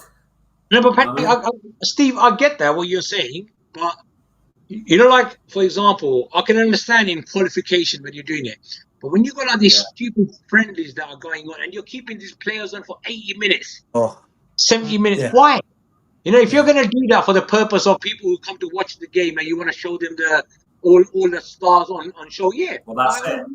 Play them for 60 minutes, take them off. Yeah. Right? That's why with friendlies you have a lot of players that they can substitute as many players as they want. At Liverpool, we used to have this problem where I think it was Sturridge, I think it was Redknapp at one time. Before that, there used to be Mark Wright. Whenever they'd go away, and John Barnes, whenever they would go away with England, they'd come back injured. I don't fuck is going on. Like, why are you? Because don't forget, when you're playing for a top club, you're playing at different intensity to someone playing for a team who's fighting for 12 or 13. When you're fighting for the top 3 or you're fighting for titles, and the games come thick and fast because you're involved in more cups, you're involved in Europe, give them guys a rest. It's like, did you see what happened in Holland? They actually cancelled, I think it was Feyenoord or PSV. They cancelled one of their games, so they're fully prepared for the game that's coming up next week. I think it might be actually Feyenoord. Right? Yeah. They've given them the extra rest, so they know that it benefits the whole league collectively if they go further in the tournament. Yeah. Right? Yeah. But then in England, that would never ever happen. Well, light years away from that, that'll not happen. You're right. Okay, right. We've still got another 7 players. Holy! Are these in the Premier League era or altogether? I think you got McDermott. 1, 2, 3 were not Premier League. The other 4 were. Well, we can start with to be honest, the king before King Kenny, isn't it? Kevin Keegan. Kevin Keegan, yeah. And you guys probably, because I'm 46, you guys are probably around that, say, a little bit older. Yeah. So you probably saw Keegan properly. Yeah. I did not. I didn't see Keegan play live or anything like that. But from 6 seasons at Liverpool, 230 games, scored 68. 2 seasons at Newcastle, 78 games, scored 48. 48 goals in 78 games. Wow. What kind of player was he, would you say? If you were to compare him to a modern player, who would you compare him to now? I think a lot of people, I remember when we had Suarez, they were mentioning that there was a bit of Suarez about him, that tenacity, short, but he could take on players, he had a shot on him, determination. I was hot, like I'd only seen him for 1 season, you know, like, and I was really young at the time. But I remember him just being like really like what you've described there, just dead tenacious and just a fox in the box. You know, he was really quick. I think he just ghosted past defenders sometimes, you know, with his blistering pace. But he obviously had an eye for goal, didn't he? 40 odd goals, you know, in not many games. It's just brilliant, that, isn't it? And do you know what? The funny thing is, he did not win the Ballon d'Or till he left Liverpool. He went to Hamburg. No, Hamburg, wasn't it? Hamburg. I think it was because of the achievements he'd done at Liverpool in '77 that he actually won the Ballon d'Or for. But like what he did at Liverpool, really. At Newcastle, for him to have got 48 goals in something like 72 games, that's a goal every it's not even every other second game. It's like every 1.4 game. It is, That was the last 2 years of his career. You know? Wow. So, wait, so you've got Kevin Keegan. Wait, did Kevin Keegan come to Newcastle after Liverpool? Oh, yeah, he did, didn't he? Because he went from his last team. Southampton. Yeah. So it was Liverpool to Hamburg, Hamburg then to Southampton, Southampton to Newcastle. He started at Scunthorpe and he was lucky to get in the squad because he was said that he was too small. That's right. And I think Liverpool bought him with that thinking of a Toshak, and he was a big guy, small guy. Well, talking of Keegan, right? I met him 9 years ago at a gentleman's evening up in Clefley in South Wales. I actually took along, and I shouldn't have took it with me. I've actually got an original first edition Match magazine. What? With Keegan on the front in the England red kit. That is signed now. Wow. He signed it that night. Do you know, with me, it's the only copy signed. I used to get Match and Shoot. I used to get match and shoot. I remember I got introduced to match and shoot because Match. I remember I used to go with my dad and his friend to Sunday market, and his son come one day, and he had a shoot magazine, and he had a Liverpool poster in there, and he's like, "Oh, look, the Liverpool poster." I was like, "Oh, what magazine is this?" He said, shoot." So I said, "Okay." I remember there was a guy that used to do a little stall outside a bingo on every day, but on Tuesdays was when match and shoot used to come out, and at that time it was like 40p or something like that. And that's my first magazine, and I bought it every Tuesday before going to school. I would go to there, I'd buy it, and I think I had match and shoot from 1990 up to 1994, 95. Every single thingy. I had a little box. When I went Pakistan and I come back, that was in 2002, my old man sold up that shop and they fucking left my magazines there. Right? Oh God! I'm still wanting to go there because I think them lazy fuckers that they did not chuck it there. Right? But I remember I had all the magazines that match and shoot, and mate, that was for like football fan. Match and shoot was the ultimate. For you to have the original match, I know. The signature, I think that's going to be worth quite a lot of money, mate. Oh yeah, keep all of that. Like I said, it's a first edition, and that's what makes it such a as it is. What I used to love about them was the posters they would give you. Yeah, in the middle, right in the middle, didn't it? I used to love them, me. Because my room, I remember I turned it into like a shrine of football and music. Yeah. And like my door had a massive 6-foot Arnold Schwarzenegger poster. I had like Shearer, Ferdinand, all of them guys. Oh, look at that! Is that what you're showing?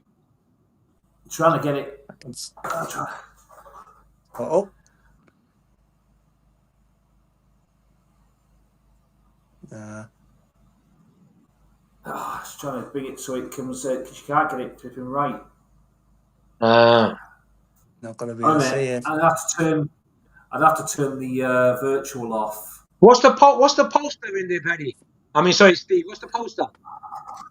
I don't know if there was a poster in it. It's weekly. It was 25 pence when it was first brought out. Wow. September 6th to the 12th, 1979. Wow. That's it. That is some history, man. Yeah. I'll try and get a picture of it. I'll send you a picture. Yeah, because there's match, shoot. I remember like 442 came out. Yeah. But then I started later on, though, didn't it? That came out quite a bit later, didn't it? Yeah, but then by the time I was 1996, I started reading FHM. Yeah. So, Paddy, you got one? Mike Cooper. The goalkeeper. I was wondering if one of you get that. I can't. You know what? When I was thinking of goalkeepers, I was thinking, we must have had more goalkeepers. And Mike Cooper just come to mind, and he was like, I think he a bit of a nightmare, wasn't he? Like, I don't think he was liked, either at Liverpool or Newcastle. Well, Liverpool, he wasn't. He was basically a backup keeper, wasn't he? So he played I think it was like 51 games over 8 seasons. Wow. He was like he was well down the list of players, like. So I don't think he played that many games. Because if you think of it, Grobbelaar was like man money. Yeah. Oh no, just on this thing. I just got this phenomenal drink. This is I don't really remember much about him, really. Hooper. Mike Cooper. I just remember him. I tell you the only thing I remember about Hooper. He played for Liverpool this game where we lost to Arsenal 4-0. And do you remember the guy that Arsenal used to have, Angus Limper? Yeah. He lobbed him from like 40 yards. Yeah. And that's the only thing I remember about Hooper, because as Steve said, he was a backup. We had Grobbelaar. He was never going to replace Grobbs. And then after Grobbelaar left, we had Davy James. So there was no way that Liverpool were going to buy Davy James, a young 21 years old, and put Hooper in the goal. You know what I mean? So yeah, exactly. But I think you know what? It's a bit unfair to us judge players on when they go to big clubs and they don't play a lot of games, because you need to be absolute best probably in the country to play for these kind of teams. Right? Yeah. And I think Hooper was one of those that, I think maybe because he had so much time as a number 2, you know, you stop taking that, the edge leaves you, doesn't it? You don't really become ambitious to be a number 1 anymore. He was Right, like, I think he was like number 2 or 3 at Newcastle, you know. So, but like he got his gate after. There must have been some injuries around about the time. Yeah. But I think Keegan bought him. I'm sure Keegan had bought him, you know. So like, and I had Cernacek and Hislop and Shaka. Mike Hooper. Shaka, yeah. So Shaka Laka. It was a got good 5 players left. Fucking hell. Who else played for Newcastle and Liverpool? Hang on. Well, we already I'm said thinking a central defender, but I can't like. I'm sure there was a central defender that only played a few games for Newcastle. That played Was for it Liverpool. Kariagos? No, he didn't. Who? That Greek guy. No. Kariagos? No. Hang on. Left back? No. Burrows never played for you guys. No. So it's got to be someone in midfield, then, isn't it? Yeah. Oh. And at least one. Hey, Steve, 2. give us a clue. Give us initials. Right, one of these players was brought in, and one of these players is one of the reasons Keegan left the second time he came in. Ooh. And this player, he played over 3 seasons, 119 games. He played as part of the team that went to the championship. We got demoted to the championship because Keegan left. 1 goal for us. And he went to Liverpool then in 4 seasons and played 88 games. Oh, so it's not someone who's just... Bloody hell. Oh. He helped us out of the championship, and then, like I said, Liverpool then, just after that then, Liverpool bought him. So he played for Newcastle. He was one of the 3. There was 3 players, if you remember, that were brought in without Keegan's permission or knowledge of whatever. He was told to look on YouTube to see these players. Wow. I can't even kind of think, you know. So like, I think he was South American. I would have thought. South American. He had a Spanish name. No. what was the initials? What's his initials, Steve? Give us a First name J. Who? J. His first name J. J. But it wouldn't be pronounced that way. It'd be pronounced, because it's South American, it'd be pronounced differently. One. Wow, I'm stumped. I'm absolutely stumped. Think of first name, think of an ex-Man United manager. Portuguese. Mourinho. Jose Enrique. Oh, Jose Enrique. Left back. Jose Enrique. Oh my goodness. That's it. Yeah. So that was one of them. So you've still got 1, 2, 3, 4. Well, there's McDermott and Kennedy, isn't it? That's the other 2. Yeah. Right? Terry McDermott, yeah. Alan Kennedy. 232 games for Liverpool, 130 for Newcastle, 54 goals for Liverpool, 18. And the other one said Alan Kennedy, 158 for Liverpool, 251 for Newcastle, 15 goals for Liverpool and 9 goals for... What a career that guy had. He won, I think, 3 European Cups or 4 European Cups. Yeah, he's a good fullback, wasn't he? Yeah, definitely. So, 1, 2. So you've got 2 players left. 2 left. Which 2 positions? Which positions, Stephen? Well, one of them only played for Liverpool 3 times, Oh. but played for Newcastle for 3 seasons at 92. I think he was a defender, actually. In 92? In 92 games he played for Liverpool. All right. No, sorry, Newcastle, sorry, and 3 for Liverpool. Wow. And he was a defender. I think he was a defender. First name, beginning with a D. Aga? No, Aga played a lot for Liverpool. What am I talking about? What is it? No, wouldn't have been. What's that? Was he defender? Fullback? I'll find out. Let me just check now, because I can't remember. Is his surname beginning with a J? Not a J, but you're not far off this sort of pronunciation.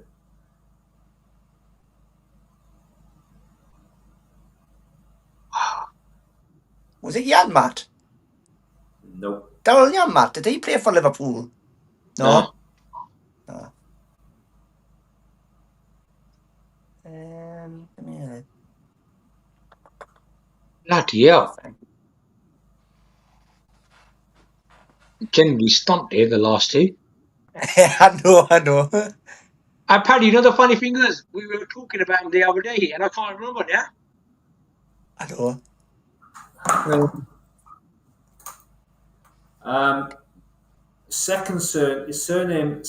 The first letter of his surname is beginning with a G.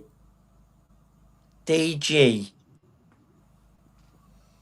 And he played for Newcastle for 92 games. Yeah. Do you know what? He was more of a bit part player in the end, because he didn't play as much. He was basically. Oh, like Danny Guthrie. Danny Guthrie. Danny Guthrie. Danny Guthrie. Yeah. Who the fuck midfielder. I think he played. I think he maybe played around about the time when Gerrard was playing, and trying to think who else would have been playing. That Spanish. Who was the Spanish? Alonso. That played. Lewis. Was it Lewis? No, Lewis Garcia. Diaz. Yeah. Lewis Garcia. So it was. You know what? Danny Guthrie was a really good player. You know, dead tidy. Really tidy player, but he really he struggled to get into Newcastle's team for a bit because there was some good midfielders. But when he did play, he done really well. Wow. Yeah. We've got one player left. One player left. Did he make a position? I said, well, I'd say player. I think he was more of a midfielder. I would have thought. But he had quite a few teams in the end he played for. And he played for Wales. Played for Wales? Yep. Craig Bellamy. Yeah! You got it, Phil. You got it, right. Do you know what? That guy, if he wasn't such a gobshite, right? What a player. He had pace, power, lightning, left foot. He had that winning mentality, right? Yeah, but for some reason, he actually thought he was like a bit too much better than what he was, kind of thing. Well, considering the amount of seasons he actually played at Liverpool, he only played 54 games. How many seasons was it? 3 or 4? 5. But that, I think one of the reasons being, I think he was competing against some good strikers, weren't he, at that time? I think Torres, a few other players. But as a backup, I think he was quite a decent backup to have. 13 goals, 3 seasons, 93 played, and 28 for Newcastle. Didn't Shearer? You only thought? Yeah. Yeah, so, Shearer, great players together. So wait, I don't think they liked each other. 19 players have played. See, this is all in the sign. We're going to win. That's basically since the late 80s, late 70s up until now. Any players before that, most people wouldn't know because we didn't have. Do you know? Funny enough, where I work, I was in the lift going down, and you know, one of your original number 9 was it Jackie Miliband? Jackie Milburn. Jackie Milburn. I met his grandson, right? All right. He's like, my grandfather was, and I said, have you still got his memorabilia? He goes, yeah, I've got all his stuff. He goes, like the Newcastle shirts, all of that, I still got it. I go, what was he like? He goes, "Oh, great player, but a horrible cunt." I was like, "What?" He was a horrible guy to be around, but what a player he was. And I was like, "What?" Yeah. I was like, "I've not watched him play." But obviously, when Shearer and these guys talk about their idols and they talk about this guy being the original number 9 and being your top scorer before Shearer, but he actually said something. He said he is Newcastle's top scorer, but because of all the goals that were scored before the war, they don't count. They don't count, yeah. So, ex-managers. Whoa, Dalglish, Yeah, so Dalglish, Rafa, 2,588 days in charge of Liverpool, 390 games, 215 wins, 93 draws, and 63 losses. Newcastle, 590 days in charge, 78 matches, 30 wins, 22 draws, and 26 losses. Well, I remember you finished second with him, didn't you? Yeah. King Kenny. Just crept in there last minute, you know, so like nobody expected we'd do, but we did. We finished second. Yeah.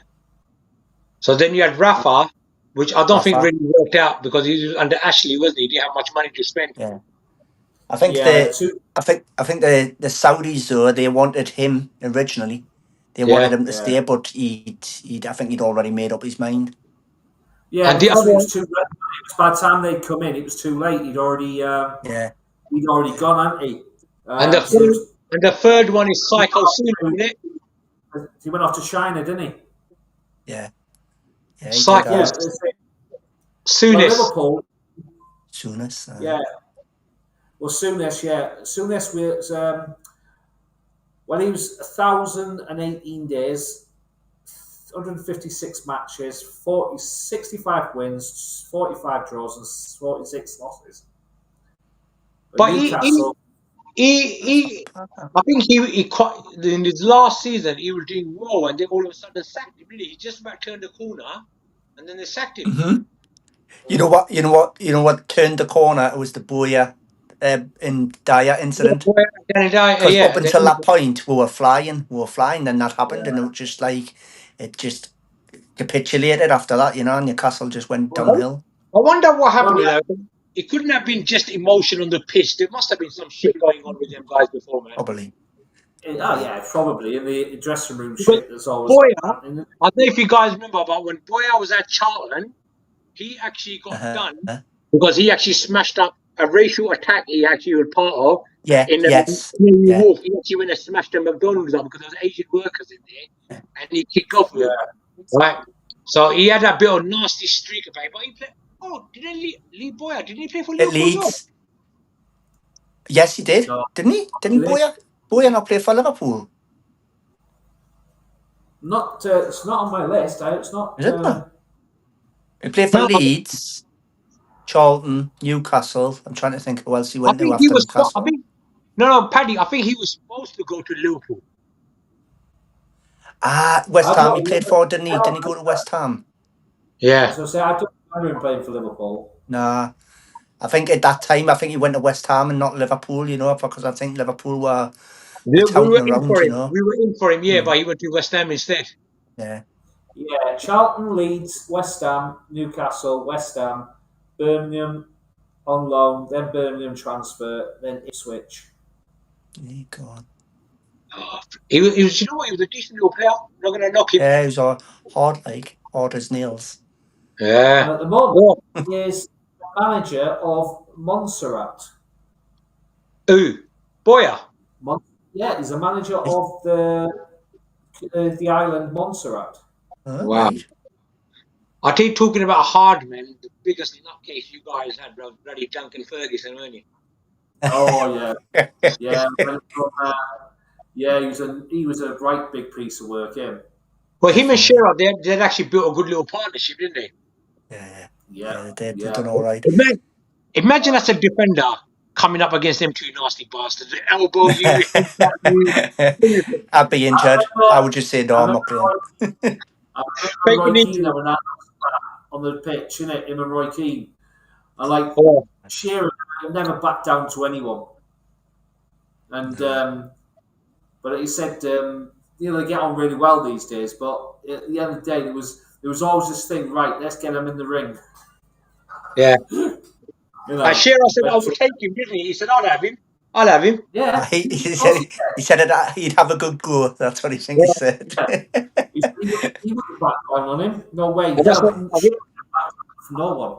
See, I tell you one of the glue with these like football pundits. If you notice, he's kind of friends with all of them. Like, he's got massive good relationship with Shearer, and he's got a really good thing with Roy Keane, Ian Wright. Right. Oh, so do I. I like Micah Richards as well. I think he's a right. Did you ever see that clip where they were on about Brest, the football? Oh, him, and he just couldn't stop laughing. He couldn't, could he?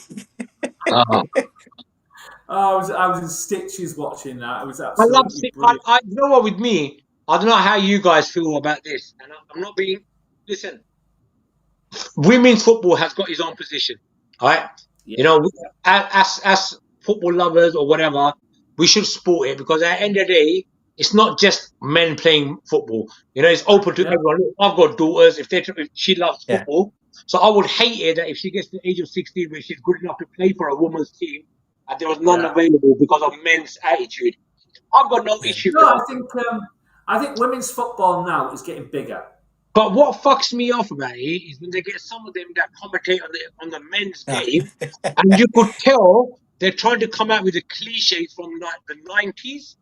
Yeah. And like they're trying to fit in too much with their banter, and you're thinking like, no. And this is why with me, BT Sport on Champions League or on Sunday Football, if that Karen Kearney or whatever her name is, or if Steve McManaman are on, I'm going Optus channel, or I'm going to listen to Arab channel. I can't understand a word they're saying, but it fucking sounds better than them too.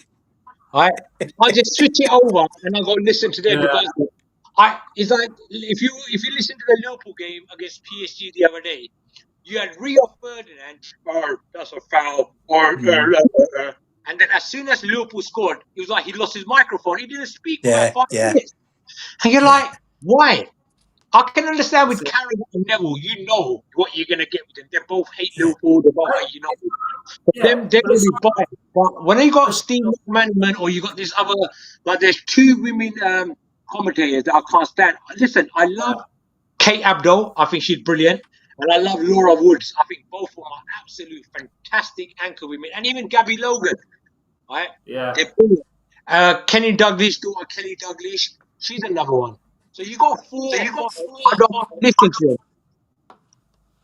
That's it. Well, I think we're coming towards the end of our little broadcast. Well, what I was going to say was 19 Newcastle players have played for both teams. We're going for our 20th championship, and next season we're going to get the 20th player coming from Newcastle. Isak is coming, boys. I'm telling you. Done. I think you're going to be looking at least 150 million. 150 million you're going to be looking at, and I'm not sure if Liverpool can afford 150. But Steve, you say that, but when you look at when Liverpool went for Van Dijk, who would have ever thought they were going to spend £75 million on a defender? Yeah. Right? But what I'm saying is, Liverpool might come in bid for 150 million, but I'll guarantee Real Madrid, Barcelona will try and come in and undercut you. Yeah, but where would he play? Okay, the only team I could possibly see coming in for him that would need a striker is Barcelona, but Barcelona don't have the money. Right? Yeah. Other team possible is Bayern Munich. Right? Because I think Harry Kane is going to leave. He'll probably come back to Chelsea or even back to Tottenham. Yeah. The Arsenal, right? But Arsenal probably would go in for him. But Liverpool, especially, I don't think they're getting rid of Núñez. A lot of people think we're getting rid of Núñez. I think we're keeping Núñez, but we're going to get rid of Jota and we're going to get rid of Diaz because Diaz wants to run down his contract and go to Barcelona. Liverpool are not going to allow that, right? No. Now imagine if Liverpool to Newcastle say, well, you know what? We'll give you Jota and we'll give you 100 mil. I think Newcastle will take that deal. I think maybe would. I can't believe you got a straight face when you're saying that, Ibby. I think at the moment, if we're in Europe, Isak will be going nowhere. Well, I think Champions League is what's important for you. If you get Champions League, he'll stay with you, right? Because he's already said that, isn't he? That he wants to play Champions League football. He's never said who he wants to go to play for, but player of that stature, 25 years old, entering his peak, he's got to look at it and think, okay, you know what? Am I realistically going to win the Premier League with Newcastle in the next 4 years, in my peak years? No. Yeah. Right? Am I going to be able to play European Cup with Newcastle in the next 4 years? If he's offered that Champions League football, he might tell me, well, because let's be honest, Premier League, once Man City buy their way out of this trouble, it's going to be back to Man City, Liverpool, and Arsenal, and them guys compete for title. Newcastle are going to be there or abouts, but they're not going to be able to sustain a league title challenge in the next 3-4 years where they can go past these teams, because those teams are slightly ahead of Newcastle. So as a great player, Isak, I'd be thinking to myself, well, you know what, I'm not going to win the league, but okay, if you're going to get Champions League every season, I can put up with that because I'm playing with the best of the best for at least 15 to 16 games a season. Right?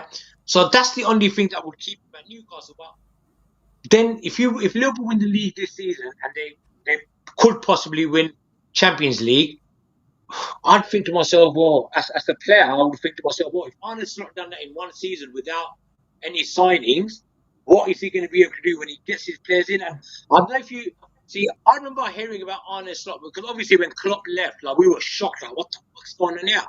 You know, who are we going to get in?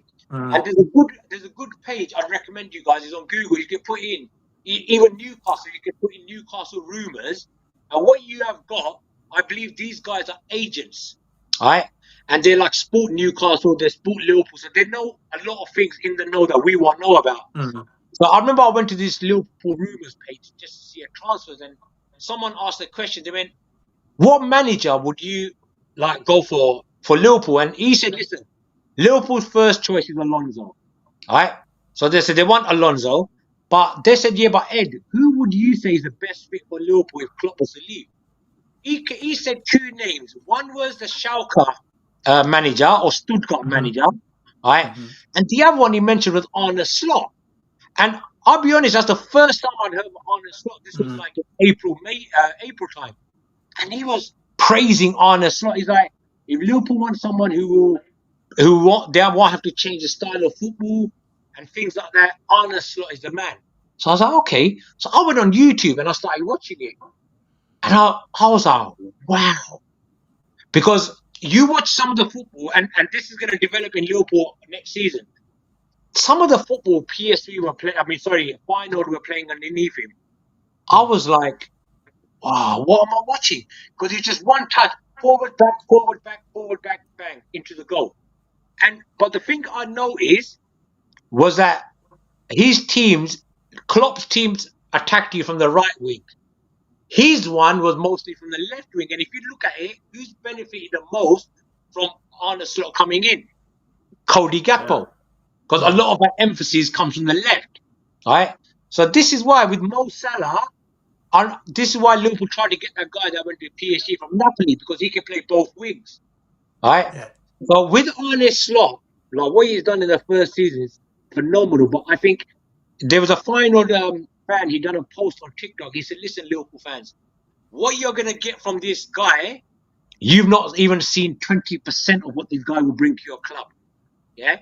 Because don't forget, because of COVID, where they cancelled the Dutch league, he was at that AZ Alkmaar or something. Alkmaar, yeah. They were going to win the league that season, and they cancelled it. All right, so he would have won the Dutch league twice in 3 years, and this is against Ajax, who dominate the Dutch leagues. All right, so Arne Slot, what he's doing at Liverpool, and the other thing what a lot of people mentioned was that his teams get stronger as the season goes on. And players hardly get injured. He doesn't use a lot of players. He uses the same set of players, but he's absolutely brilliant. I will mention with in-game management, and he utilizes substitutes. I remember Klopp moaning about not having 5 substitutes, and then when we got him, he hardly used it. Like, what are you doing? Yeah.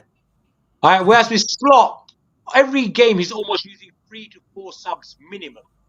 All right. So this is why with me, I'm quite excited to see where Slot will take us, because I think we have got a nucleus of a top-class manager to go with the top-class players. And we will see what happens. So come on then, guys. Right, we've only got less than 3 minutes left before the so kick come us on then. off on this. Predictions for Sunday. Go on, Paddy. Predictions. Well, me heart says 1-0 to Newcastle. Me head says Newcastle have to be on the top game, and Liverpool will win it. You know, that's just the mentality of things. Yeah. But we'll always go down with hope. We just got to see how it goes. You know. Listen, just enjoy it. That's all you can because Exactly. And what about you, Steve? What do you reckon? What we can do.